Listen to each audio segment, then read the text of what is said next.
My name is Jennifer Wilhelm. I'm with the Urban Redevelopment Authority and also the Roadmap Manager. I'd like to introduce our team, Christine Marty, who has done a phenomenal job managing this event, as well as managing these areas of the roadmap, Ellen Bateman, Anya Allman, and Todd Smith, which you'll all meet as they'll be helping to facilitate these roundtables today. Before we get started, I'd just like to acknowledge that we are videotaping. This is for the benefit of having a record of some of the report out items that are happening. Don't worry, they're not going to be focused on your internal discussion. It's really just to make sure that we're capturing everything that you're presenting at the end, as well as the great information from our speakers. So, without further ado, I'm going to introduce the Assistant Director of Innovation and Performance, Laura Meixel.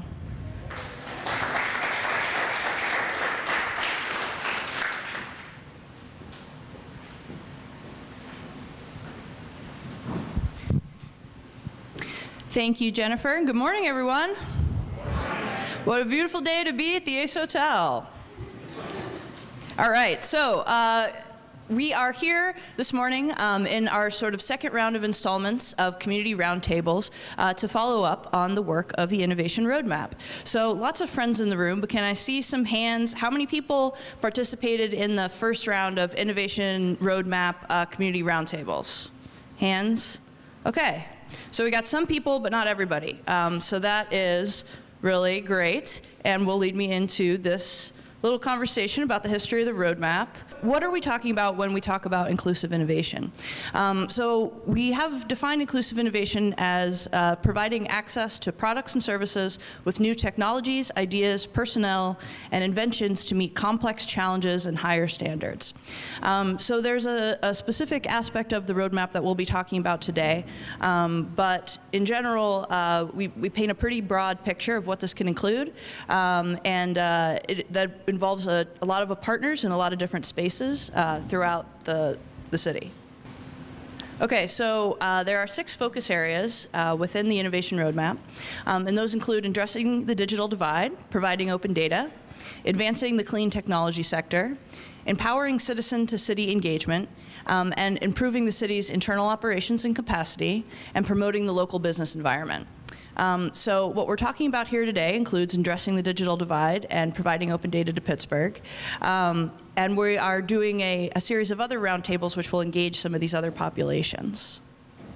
So to talk a little bit about the history of the roadmap itself, the actions that it includes, and the partners that it's engaged, this has been going on a 3-year process now, starting from the beginning of the roundtables that we did in 2014, the city running them in partnership with the Urban Redevelopment Authority. And then moving into 2015 and 2016, we began to bring together a lot of the information that we were hearing from partners in the community about what kind of activities are taking place around innovation right now, how the city can be a partner in those, and how we can make sure that the existing ecosystem here in town is one that the government is helping to facilitate, helping to broaden, and helping to bring to all of our citizens.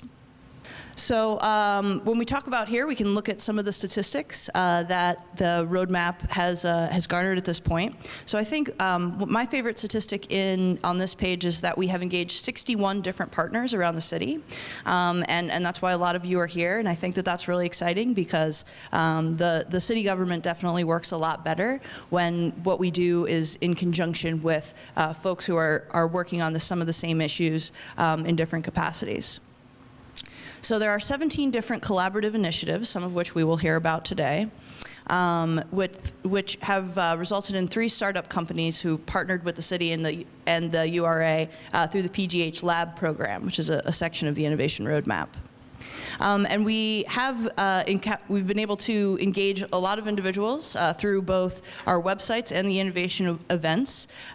More than 60 events since the beginning of 2014, and 9 different websites developed in order to communicate what we're doing with specific audiences. As you know, and everyone has a copy of the Innovation Roadmap itself in the middle of these tables, what we came up with as a result of all of these meetings and engagements were this list of activities for us to partake in and to partner with others on.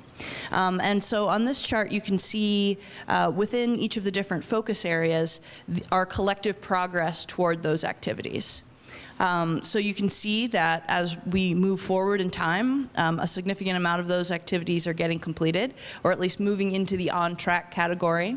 And what we'll talk about here today is some of our progress toward those activities, your feedback on those, and how we can sort of prioritize those going forward.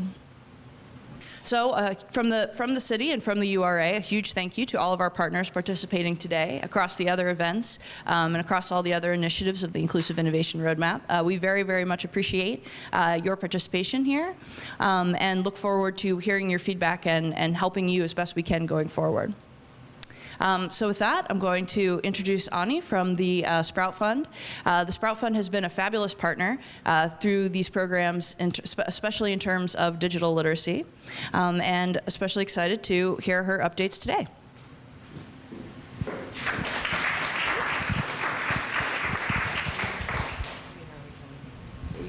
Manage this. All right, we're going to do our best to manage this multi-handed approach, so just bear with me.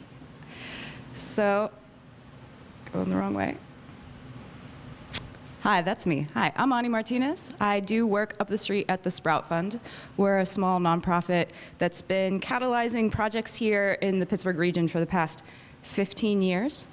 And I'm happy to share some of how our work at Sprout has been connected with the Inclusive Innovation Roadmap. So a little background about the Sprout Fund. Like I said, we've been catalyzing innovation in the greater Pittsburgh region for 15 years through a combination of grant making, community building, and storytelling.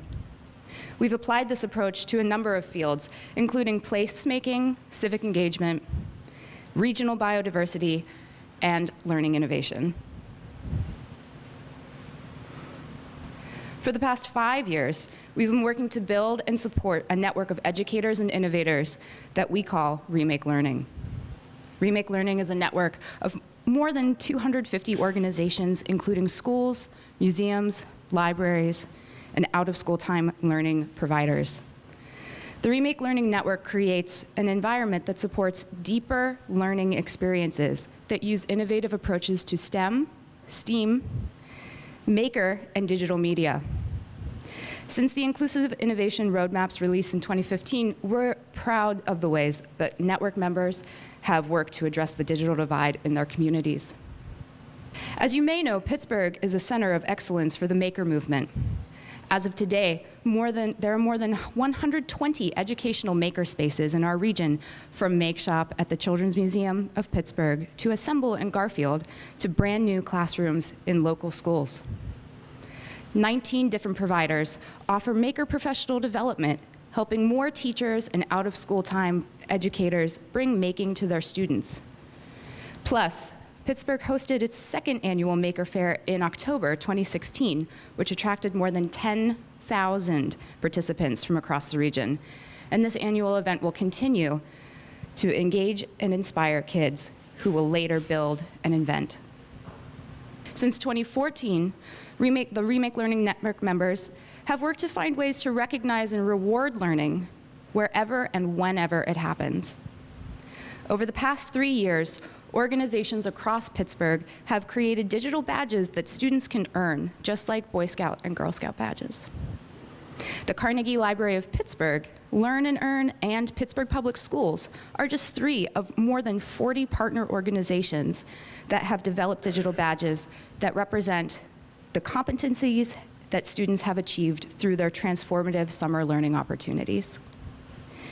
In 2015, more than 1,800 students earned more than 7,000 digital badges across our city. In 2016, 6 teams received grants to create badge-enabled learning pathways, which enable students to pursue their interests through established handoffs from one organization to another. Today, Schools and organizations are using a range of tools to develop and issue digital badges, and we're working at Sprout to document and share what we've learned. In September, Sprout led Rec2Tech Pittsburgh, a week-long demonstration that temporarily transformed 5 Pittsburgh rec centers into tech centers where kids used technology to express their creativity, solve real-world problems, and build job-ready skills. In fact, there are a number of partners that were part of that initiative, including our title sponsor, Comcast, that were critical to that project. Rec2Tech Pittsburgh demonstrated an effort which tested the potential of leveraging existing municipal assets to expand access to innovative learning opportunities for youth in our community. It's a powerful blueprint for future collaborations where program providers, funders, and city leadership can work together to help kids access rich STEM and STEAM learning opportunities. I would also like to thank City Parks, who, without their participation, none of that would have been possible.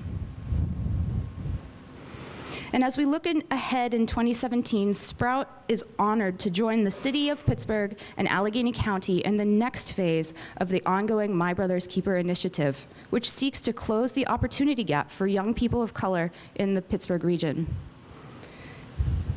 Through the generous support of the Heinz Endowments, Sprout will work in partnership with the city and the county and the Homewood Children's Village, as well as an array of other leading organizations throughout the region, to make grants totaling $100,000 to seed implementation projects that enhance access to learning experiences that connect young people of color to career opportunities in technology. In order to make these grant dollars as effective as possible, the Sprout Fund has been working closely with the My Brother's Keeper stewardship team at the Homewood Children's Village. Sprout was also privileged to contract with Urban Kind Institute to lead a series of community workshops which provided stipends for a group of young men to discuss the needs and gaps in out-of-school time. This report from this process has been a contributing factor to Sprout's request for proposal focused on Goal 5 of the local My Brother's Keeper playbook, which states that all of our youth who have graduated from college or a training program are employed. And thank you very much for the opportunity, and we are very much looking forward to continue to align our work to the roadmap.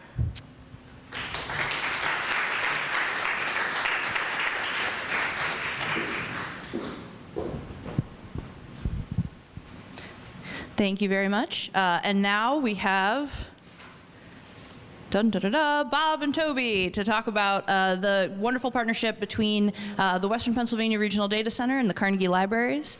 You guys can head up. Or did you get your clicker back? Where's it? We need that clicker back. It's actually Toby's personal clicker that he brought from home. So before they get started, these guys, both friends of mine, and what they're talking about is actually sort of a nationally recognized initiative. There are lots of cities in the United States trying to sort of figure out how open data and community library infrastructure can work together to improve data literacy in communities. And I think that their partnership is a really fabulous example of how that can happen. So here we go. Take it away. So hi, everybody. My name's Toby Greenwalt. I'm Director of Digital Strategy and Technology Integration at the Carnegie Library of Pittsburgh. It's just close enough. Bob here is the project manager at the Western Pennsylvania Regional Data Center. You can tell, it says right on the slide. And we want to talk about what we're doing to make open data have a real impact on the community and how we can use various projects through our separate organizations to really help demystify that concept of open data and use it as a catalyst for public participation, better interaction with the government, better grassroots activity, better transparency, better activity, better everything. But first, I actually want to give one small update on another project that the library is doing that is mentioned in the initial document, in the initial roadmap document. And that's about checking Wi-Fi hotspots out to the public. So the library is focused on engaging the community in literacy and learning, one of the things that we take on is looking at what else needs to be done beyond traditional library services to further that mission. And one of our big foci has been about access, and we recognize that access to information isn't just enough. We can provide lots of wireless internet, but that's only available during library hours. It's also only available to people who have the means to come to our building. So what we want to do is try to expand on that and add another leg to the stool, recognizing that there's sort of 3 legs here. There's the hardware need, the bandwidth need, and the know-how need. So late last year, we received money through the federal grant funds from the Institute of Museum and Library Services, contact your congresspeople, to obtain, at first, a pilot rollout of iPads, laptops, and wireless hotspots, which we're going to start checking out through through some of our job-seeking programs. So we've been working with several of our partners in the workforce development front, who will be providing training to people on how to search for jobs online, how to apply for programs, and then allowing people to check out these tools so that they can continue the work on their own. So that's just a little thing to get us started. But now we're going to talk a little bit about how we're developing the infrastructure around open data. And so that comes to me. So my apologies if you can't hear me too well. I'll try my best, and if you can't hear me in the back, just raise your hand. I'll try my best. We are on TV, Toby. Did you know that? Yes. Yeah, excellent. So I'm with the Western Pennsylvania Regional Data Center, and I'm at the University of Pittsburgh. And one of the things that we think about when we think about open data is not just data, but it's a bigger infrastructure. A lot of places that do open data, it's really just open data from one organization. And you really, in this area, you can't solve a lot of problems when you have just data from the city of Pittsburgh. You need Allegheny County, you might need the libraries, you might need other organizations like those you see here. But a lot of the challenge with that is that these organizations just generally don't have the capacity to provide infrastructure for doing open data in the right kind of way. And so what we have here is we have an infrastructure that's available to units of government, nonprofit organizations, other academic institutions, where they can start to share public information in the right kind of way with the right type of infrastructure.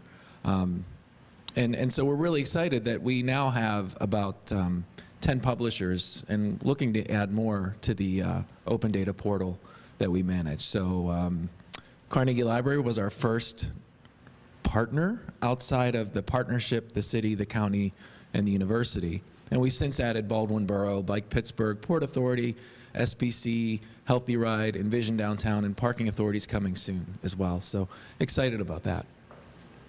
And so if you're wondering what is open data, we define it in a way that a lot of other places do. It's complete data, easily and permanently available. Electronic formats are great. No unreasonable barriers to access and reusing this information. Machine readable, non-proprietary format. That means we don't like PDFs, we don't like paper, but we like things in CSVs and tabular formats. And it really does not contain sensitive personal information. We take that seriously. We work with our partners at the Pitt Library to really understand all the privacy implications of data that comes our way. So you can see just a few screenshots of the Open Data Portal at wprdc.org. But beyond just providing data, putting data out in the right kind of way with very frequent publishing allows organizations that aren't us to actually build tools that allow people to use this data in a more effective way. One example of this that you're going to hear about all over the city this week, next week, if you go to community meetings, is Bird's Eye View, which is a great way for people to access city information on crimes, on 311 requests, building code violations, and other data. So you can really go online and see how many pothole requests there were in the last week in your neighborhood without having to go to an open data portal, download the entire data set, and kind of pick through all the records. This is a much more flexible format for getting at this kind of thing. And really, this is an example of the type of partnership that we have with the city. So our organization has developed a process to bring in this data hourly in some cases, put it up there, And then the city then harvests their own data from the open data portal to make it all work. So great examples of partnerships. So the other thing we provide is a legal infrastructure for open data. So the organizations that you saw up there before, the publishers of ours, it's really a 2-page agreement. So they complete the 2-page agreement and then run them through training, and then they can start to share data on our website at no additional cost. So really proud of the work that we put in. It took 5 months of lawyering to get that 2-page agreement together, but we're really glad we have that. Another piece of this infrastructure is the technical infrastructure, and we manage this internally at the university. We do not write a big giant check to a vendor like a lot of cities do with sort of giant price tags attached to it. We'd rather pay people. And so we manage this technical infrastructure using people that we have at the university to set this up, to actually work on the data imports from the city and the county and other sources. So we think about infrastructure as people more than anything. We also think about governance. So we all get together on a regular basis and make decisions about what kind of data we're going to share, what our priorities are going to be. You know, that extends from what kind of data the city and the county are going to publish to what kind of publishers we're going to approach to be that next generation of organizations that shares data with us. So we started with transportation, and we're moving forward into a lot of other areas, including environment and local government. So it's nice to think about this as sort of multi-layer infrastructure. We also do a lot of community engagement work, and this is an actual photo from one of our Data 101 training events that we partner with the library. So our engagement infrastructure includes things like data literacy and building the capacity for that in the community. Also involves building relationships, not only with each other, but organizations like the city, you know, can start to build relationships with the Code for America Brigade, Code for Pittsburgh, or the Students for Urban Data Systems at CMU. So we provide a lot of this infrastructure. We get groups together every month to talk about civic tech issues. So it's beyond just a website with data. And then context is another key thing. So we've written guides for data users like the City of Pittsburgh Crime Guide, and we have a health data guide coming out very soon with the health department at the county. But this context really matters for people when they're trying to use somebody else's data, because if you don't understand where it was created and why it exists, then you're probably more likely than not to misuse it or not get full value out of it. So, and with that, I'm going to turn it back over to Toby. Thanks. Thanks. So, like Bob said, this is all about how we connect open data to the wider public. And within the framework of the library, it's about also just how we kind of change our service model for connecting with the public. I've talked about our mission of engaging the community in literacy and learning. There's also some shifts in our service model that change the strategies that we use. Rather than focus simply on knowledge consumption, we're looking at the way the pendulum swings back and forth between consumption and creation. And so the open data landscape gives us a lot of room in which to play in this space and to help members of the public really understand how this stuff has an impact on their lives and how they can use that to make their neighborhoods, communities, cities better. So we've got a number of activities, and I'll just sort of run through some of these really quick just to kind of illustrate some of the work that we've been doing in the past year or so.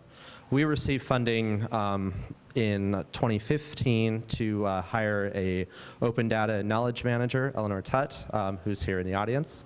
She can say hello.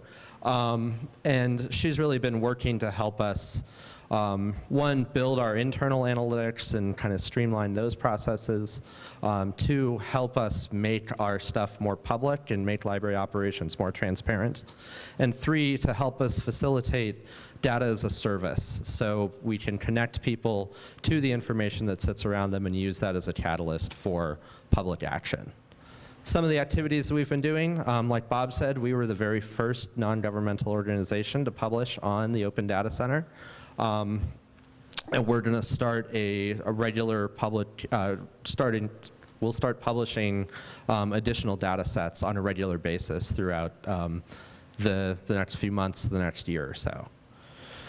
Additionally, Bob also mentioned the Data 101 workshops, and we've been working to facilitate these spaces to really help people play hands-on with a lot of this material, and really sort of demystify it beyond the sense of, where it's like, oh, I have to work with spreadsheets or I have to work with R.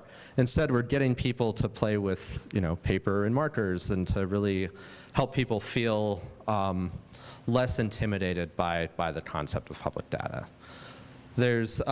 We've also been working to support the open data ecosystem.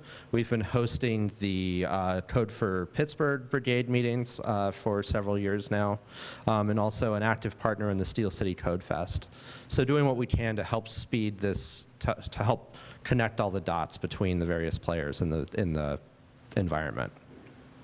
Likewise, we've done a lot of informal instruction. This is a display. It shows up a little, it's not so bright here, but it says, how confident are you in your Pittsburgh job search? And it was just a chance for people to plot their confidence here. And you can't really see it here, but there's a little trail.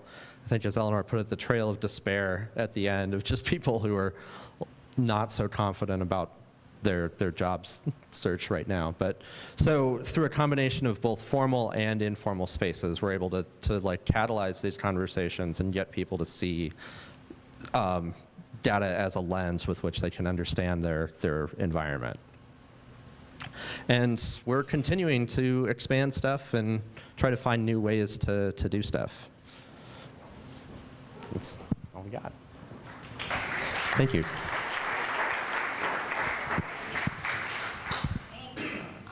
Great. Thank you all so much. I'm going to not stand in front of this. Sorry about that. Thank you all so much for coming. I'm so excited this is finally happening and you're all here in the room together. It's really awesome, and I'm really excited to get kicked off with the discussions. But before we get started, I just want everyone to get up out of their seats for a second. We've been sitting for a little while, so just stand up. Take a stretch if you need one. It's been a couple of minutes that we've been sitting down. And close your eyes for a second. And just take a deep breath in and let it out. And think for a minute what brought you to the space today. Why are you in the room? What's important to you? What do you really want to share with the other folks that are here? Okay, open your eyes. Look, find someone else in the room, go make a new friend, and for the next minute, introduce yourself and share that thought with them.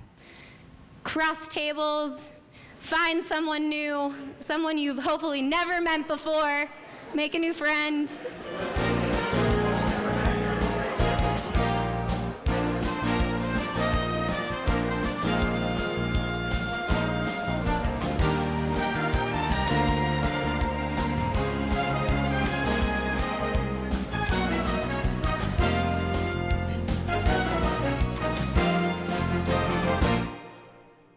So my group was open data.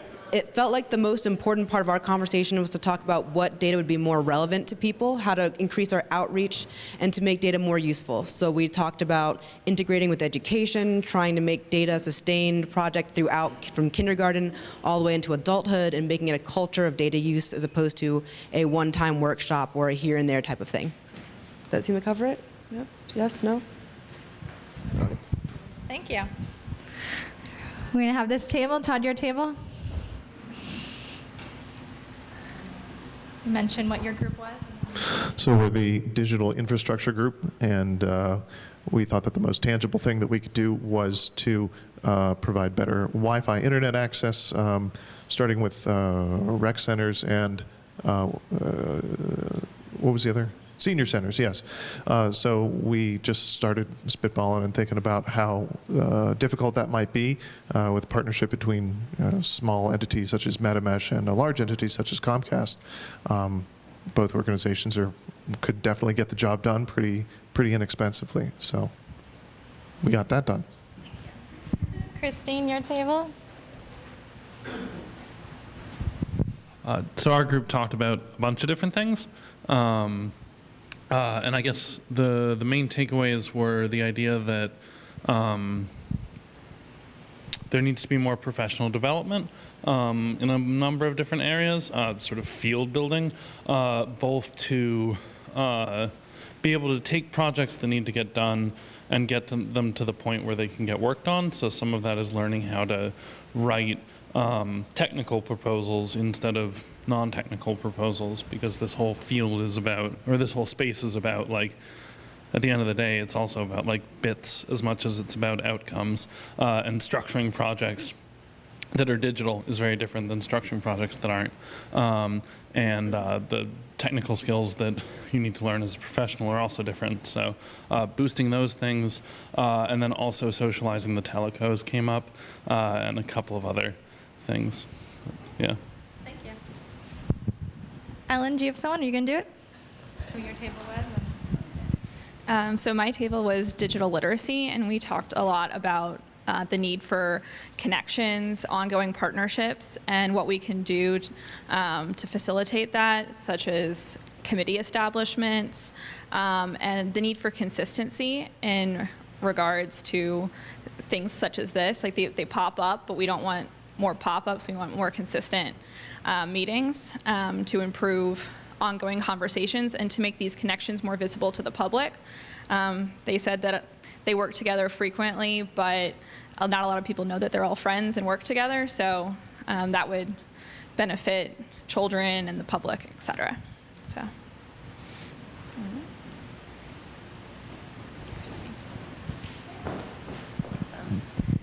Well, thank you all so much again for coming out. Please, the conversation does not stop here at all. We hope that now you've seen all of the different faces of the folks that are on the roadmap team. We're accessible via email, via phone. Share us your thoughts. Let us know your opinions. Continue these conversations with each other as well as us. The packets that you have on your table, we will be also collecting those so that we can take all of your notes into account, as well as the discussions that took place more publicly. And thank you all again for coming. I hope you enjoy the rest of your day, and take care.